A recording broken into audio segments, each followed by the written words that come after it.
Assalamualaikum warahmatullahi wabarakatuh. Nyolon Ayu Mancung yang viral barosa ba TikTok temenak barosa lon hana bermaksud ya ken ketungku ke gure dan para ulama. Lon kukun ke awak yang komen-komen lon yang temenak lon.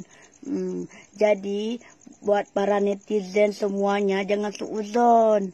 Dan pada intinya Ayu Mancung buat video temenak itu bukan untuk melecehkan dan menghina agama, bukan.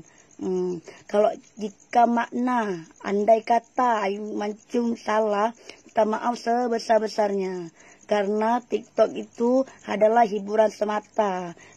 Hiburan semata. Jangan gara-gara TikTok itu salah paham. Mereka temenak, makanya temenak balik. Dan pada intinya temenak itu bukan untuk gure-gure, bukan untuk para ulama, tidak ada itu sama sekali.